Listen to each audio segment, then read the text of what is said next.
finished 2 days of meetings with caucus and cabinet. We talked a lot about the challenges Ontario faces and the solutions our government's offering. Strong economic management, historic investments in infrastructure, getting people into the skilled trades, and building more homes. We also talked a lot about what we've been hearing from the people in our ridings about our decision to open the Greenbelt. Our caucus, they shared with me what they've heard in their communities. I want the people of Ontario to know I'm listening. I made a promise to you that I wouldn't touch the Greenbelt. I broke that promise. And for that, I am very, very sorry. I pride myself on keeping our promises. It was a mistake to open the Greenbelt. It was a mistake to establish a process that moved too fast. This process, it left too much room for some people to benefit over others. It caused people to question our motives. As a first step to earn back your trust, I'll be reversing the changes we made and won't make any changes to the Greenbelt in the future. Because even if you do something for the right reasons, with the best of intentions, it can still be wrong. I've been clear. I believe that opening the Greenbelt could make a big difference. That it would build 50,000 new homes, housing a minimum of 150,000 people. But we moved too quickly and we made the wrong decision. The truth remains, Ontario's growing at an unprecedented speed. And doing more of the same, accepting the status quo, will only make the housing affordability crisis worse. We need to build homes. We need to change the way we build these homes, building more density in growing cities close to transit. Using modular homes to make housing attainable, to build starter homes for young families and newcomers. Holding builders and municipalities accountable to deliver on their commitments to build. Cutting through the red tape to speed up approvals. And I've heard from our municipal partners. They're ready to build. They have the land to do so. After the last few days, our caucus, this cabinet, we've never been more focused on delivering on the promises we made during the last election. Building the 413 and the Bradford bypass. Building Highway 7 and widening Highway 3. Building public transit, Ontario Place, hospitals, and long-term care. Unlocking the economic potential of the Ring of Fire. Ensuring we have the clean energy to continue to bring back our manufacturing industry and the workers we need to fill those jobs. Some of these promises that require hard choices.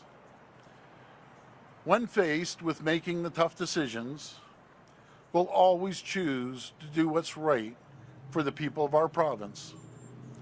As I've shown in the past, and as I'm showing you today, when I make a mistake, I'll fix them and I'll learn from them, because that's what I promised I would do. And in the next election, you'll have the chance to decide how I've done, to decide if I've kept my promises, if I got it done. Thank you, and may God bless the people of Ontario. I'd be happy to take questions. If reporters could please identify yourselves by name and outlet. Just a reminder, it's one question and one follow-up. Premier, it's Richard Southern from City News 680. Richard. Why did it take your entire caucus having to tell you what their constituents were feeling? Why did it take 2 legislative reports? It was clear from the get-go something wasn't right. You admitted that. Why did it take all this for you to reverse this? Well, thanks for the question, Richard. When you're facing a crisis, no matter if it's a housing crisis or a crisis during the pandemic, and when they came to me and said, this will produce homes and roofs over people's heads for a minimum of 150,000 people. You'll have a hospital, you have long-term care. I felt we needed to move. I've come out here today to admit it was wrong. It was a wrong decision. And that we're putting this land back in the Greenbelt. We're going to continue to be focused 100% on every avenue to build homes for people of this province, the young people that are looking to buy a home, the newcomers that are coming here that want to buy a home. That's not attainable at this point. We're going to continue building homes. Our target is the 1.5 million homes, and that's what we're going to continue to do.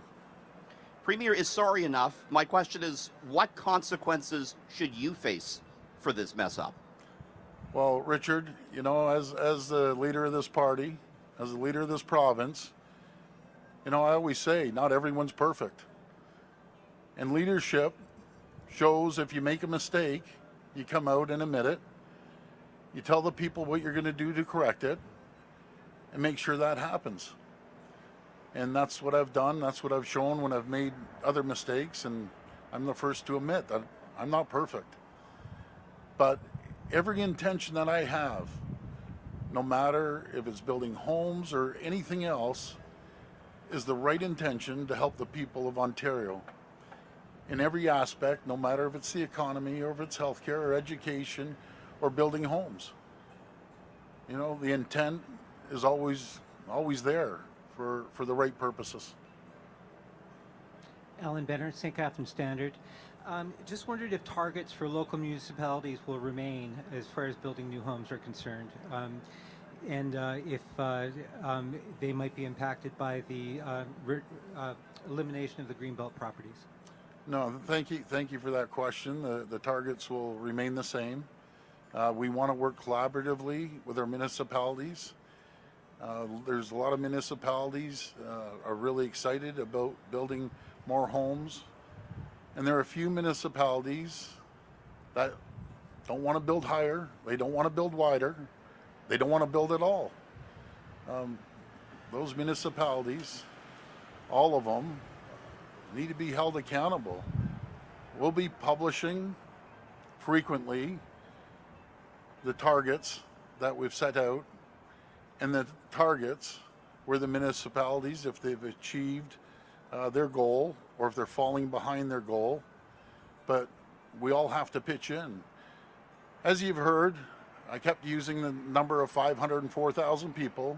We know now it's probably closer to 800,000 people that are showing up to our province every single year. That's excluding the over 400,000 international students, the migrant workers, the visitors that are coming here and staying.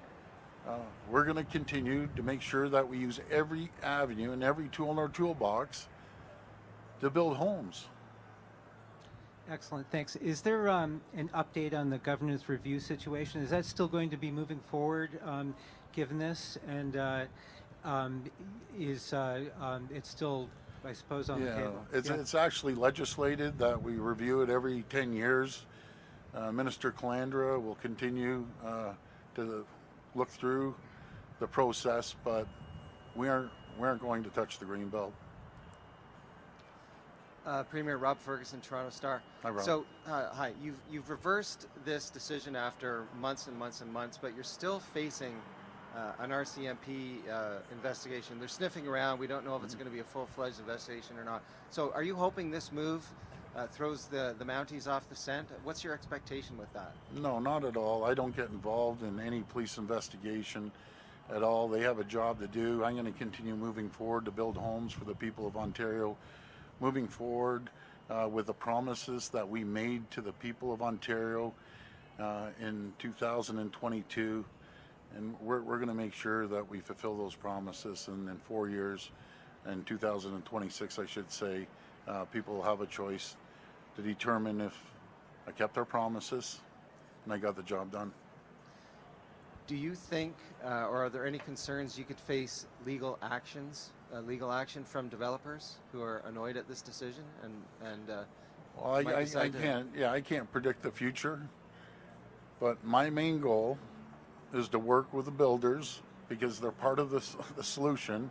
The community builders, as I call them, because they're the ones building the communities, and that's a decision that we've had to make, and I can't determine what the builders are going to do.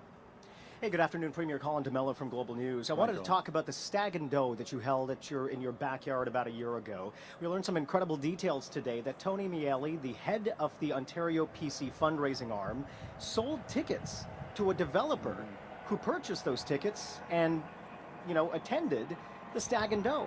Yeah. Where did that money go, Premier? Did it go into your family's bank account? Well, Colin, first of all, the Integrity Commissioner cleared me 100% today. Tony's been a friend of the family for many, many years, and he did it on his own accord, and but the Integrity cleared me 100% today, and it was a stag, not a Stag and Doe, but here nor there. Okay, I appreciate the clarification on what kind of a party it was, Premier, but help us understand here. How should Ontarians trust you when you are hosting developers in your backyard? Those developers pay money to have access to you and your backyard, and the money goes to your family. This is developers to the party to your family. Well, Is I that not appreciate- corruption? Well, first of all, Colin, thank you for that question. I've never taken a penny from absolutely anyone. I've never even expensed a hamburger or a chocolate bar, nothing, ever. I pay out of my own pocket. And as for if people want to talk to me, they can show up to Ford Fest, thousands of people do, but no one can influence me. Simple as that. Hi, Premier. William Beltherington from the Canadian Press. You have said that if Khalid Rashid can clear his name through the Integrity Commissioner, he'll have an opportunity to return to caucus. Yes. But what do you actually want him to clear his name of? Well, again, Cleed offered his resignation to cabinet and the party. I understand there's something that he's dealing with the Integrity Commissioner. I don't know the exact details, but I'm sure he'll sit down with the Integrity Commissioner, and if he does clear his name, then he'll be back in our caucus here. But Premier, what is the allegation that you were troubled by specifically? Again, Cleed came to me and felt there was a distraction out there regarding himself, and he offered his resignation, and I accepted it. Hi, Premier. Cynthia Mulligan from City News. I have to ask you, what happened that this has gone so sideways? How did this happen? You've lost 2 ministers, a chief of staff, you're mired in controversy. Yeah. Why? Well, like I've said before, Cynthia, I've come out here earlier on and said the process was not up to par. But how did that happen? How was the I'll- process not up to I'll par? I'll answer it if you give me a second here. I said before, when the Auditor General's report came out, that the process it was terrible. I admitted it. I saw the mistakes. We took the recommendations. Now we're taking the last recommendation from the Auditor General's report, and we're going to put land back into the Greenbelt. And I'm here to acknowledge it was a mistake. I'm here to apologize to the people, and we're going to move forward and continue building homes. Premier, this is arguably the worst Ontario government scandal since the gas plants. Many would say it's even worse than that because some stood to gain a lot of money, billions. Has your government become the very thing that you said it never would? The very thing that you criticized about other governments, the elites, the insiders benefiting? There was no taxpayers' money involved, Cynthia, you compared it to the gas plants. Billions of dollars of taxpayers' money were lost. There was not 1 cent of taxpayers' money that was used on the Greenbelt here. Hi, Premier Mike Crawley from CBC. Hi, Mike. It was actually 10 months ago that your cabinet, those people standing behind you, made the decision to remove the land from the Greenbelt. Mm-hmm. At that time, what did you guys actually think you were doing? You know, you say now the process wasn't good, but did you not look at that proposal that came forward and say, hey, how did we decide on these lands? And, you know, isn't this really not maybe a good idea? Because I promised I'm not going to touch the Greenbelt. Why did you do it back then, 10 months ago? Well, thanks for that question, Mike. When you're facing a crisis, we have people sleeping in church basements, up in malls in my area, and as more people are coming, not to mention the asylum seekers that the federal government has basically dropped on our lap to take care of housing, and we're in a crisis, folks, make no mistake about it. You do things that you might otherwise not to do. The intention was right. We need to build homes. There's now going to be 150,000 people that will not have a roof over their heads, but we're going to continue to build in areas that we can build on. We're going to focus on transit-oriented communities. We're going to focus on modular homes that will be a starter home, will be affordable and attainable. And we're going to make sure that we hit our targets with collaboration through the municipalities, and hopefully the federal government will help out, and the province, and the private sector. Khalid Rashid resigned because he admitted he'd lied to the integrity commissioner. I mean, he said, I mistakenly gave incorrect information, but you know, that's another way of wording lying. Is everything that you said to the integrity commissioner during this investigation the truth, the whole truth? I've always told the truth. It was the Auditor General I had a meeting with, and she cleared me. The Integrity Commissioner has cleared me. I want to move forward and continue doing what we got elected to do.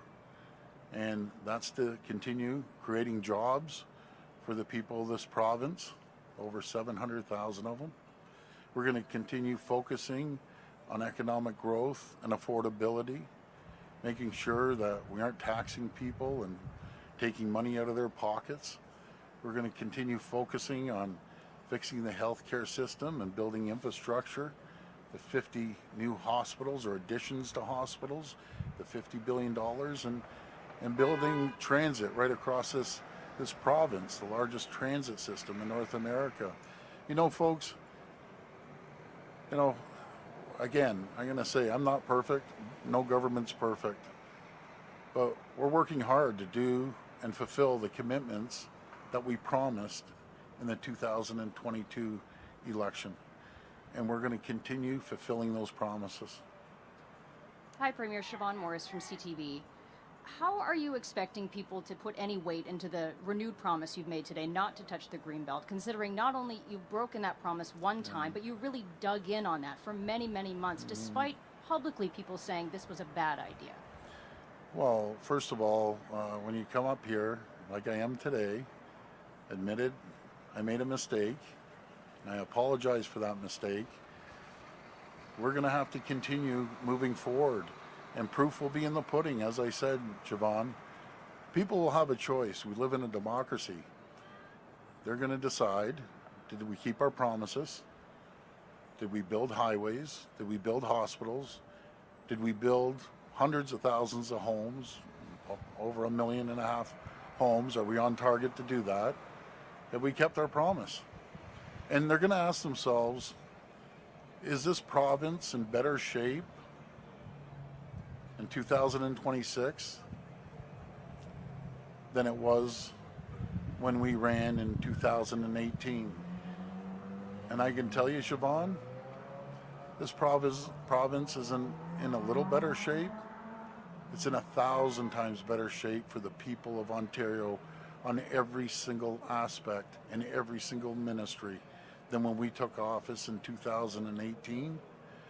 And we're going to continue moving forward on our mandate, and the people will hold us accountable.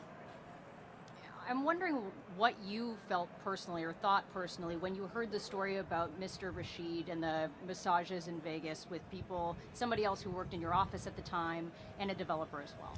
Yeah, well, first of all, I read it in the paper, to be very frank with you. Got advised. I expect everyone to follow the rules, people inside and outside of the government. And I think I've demonstrated if you don't follow the rules, I don't want you part of the government. I don't want even the outsiders dealing with government. There's rules that are made for a reason. Follow the rules. It's as simple as that. Hi, Premier. Laura Stone, Globe and Mail. Hi, Laura. You've called the Greenbelt a scam. You said it was drawn up essentially with darts on a chalkboard. It's a field of weeds. I could go on with the greatest hits. Have you seen the light now on the value of the Greenbelt, or are you just doing this because everyone is completely fed up and angry with your government over your decision? Well, you know something, I listen to the people when we're out there, and I listen to our caucus, listen to our cabinet, that we made a mistake and we need to move forward. And that's what we're going to do. We aren't going to touch the Greenbelt. We're actually putting over 9,400 more acres into the Greenbelt, the largest expansion of the Greenbelt since it existed. And we're going to grow the Greenbelt like we did prior. It was 2,000 acres larger than when I took office. So now it's going to be 9,400 acres larger than when I took office in 2018. Okay, so you value the Greenbelt now. On another topic of national interest, Alberta has come out today and said they're looking into getting out of the CPP, and they believe they're entitled to half of the funds in that. As the Premier of Ontario, what do you think of Alberta's proposal, and do you think that is fair to your province, that they would be entitled to half of that money? Well, I haven't had an opportunity to sit down and talk to the Premier of Alberta. I definitely plan on doing that. You know, the way I look at it, Ontario is the engine of Canada. Ontario supports other provinces and territories. We always believe in being the largest province, and other provinces may be struggling, the smaller provinces. We're there for them. We've always been there. The territories as well. So, you know, we live in a country that everyone shares responsibilities, and we always believe in making sure that we're a leader in the country on all fronts, and we'll be there to always support my colleagues and other provinces and territories. Good afternoon, Premier. Jason Gaidola with CHCH News. Hi, Jason. Now that you mentioned that the Greenbelt, everything's going back in, what does the plan of building within the areas to build? You mentioned modular homes, etc. Yeah. What does that look like moving forward, and where exactly? Well, again, I always believe in working hand in hand in collaboration with our municipal governments, our provincial and federal. The federal government owns quite a bit of land. The province owns quite a bit of land, and some municipalities own land. Let's start building on the land that we have. You know, I always say the land, some people call it the dirt, about 30% of the cost. We're going to make sure that when we have transit, that we build over top of the transit stations and around the transit stations to create density. But not everyone wants to live in a condominium. We need to increase rental, purpose-built rentals as well, because some people won't be able to afford a home, but they need a place to call home, a roof over their heads. And we're going to do every single thing we can to work with the other two levels of government to continue to build. as I get held accountable, the builders, I can assure you, will be held accountable, and so will the municipalities be held accountable to make sure that they hit their targets. We're in a crisis, and there's no more excuses. And going back to reviewing the process, does that mean that the developmental fees that were cut, are they going to be returned to municipalities? No, and they weren't cut. That was for nonprofit, purpose-built rentals. They're still going to be able to charge their regular fee on regular development, but we just aren't going to increase it because some municipalities, I'll give you an example. Some municipalities, I'm not going to start calling them out, before you get a shovel in the ground, their fees are anywhere from $130,000 to $150,000 before you get a shovel in the ground. Guess who's paying for that? It's the people, the first-time home buyers, in a lot of cases. They're the ones paying those fees. So they're still going to be able to charge on regular builds, but when it comes to purpose-built rentals, and I'm glad that the federal government followed our lead about getting rid of their part of the GST. So now the total HST will be removed on the purpose-built rentals. But what we do need them to do is go one step further. We will match you if you cut the fees, the GST, on starter homes under $500,000. That's how you get things moving. We're willing to do that and help the people, and we need the federal government to do exactly the same thing. This will be the last reporter.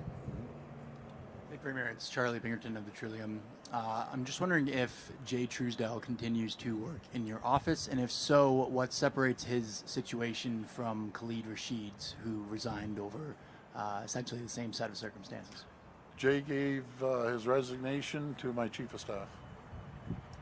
Okay, and in returning the land back to the Greenbelt, will the government owe the developers whose lands were removed and that they expected to be able to build houses on anything? And if so, can you explain how much that will cost and if you'll make it public? Well, we'll make it public, that's for sure, but the minister is working through those details, and they'll be public once we find out. So as we wrap up, folks, I just want to tell you, we're going to build as many homes as possible. And again, I want to acknowledge that I made a mistake, and I apologize for that mistake.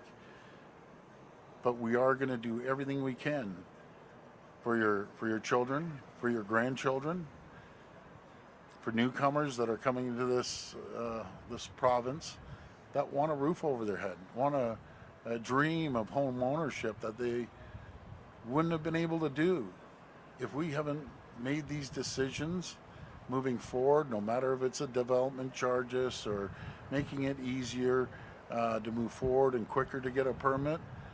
This would never happen. If we just handed it over and did nothing and left it with municipalities, the housing crisis would get worse. We're doing everything in our powers with the proper intentions to have affordable, attainable homes for people in this province. And I thank you for your understanding.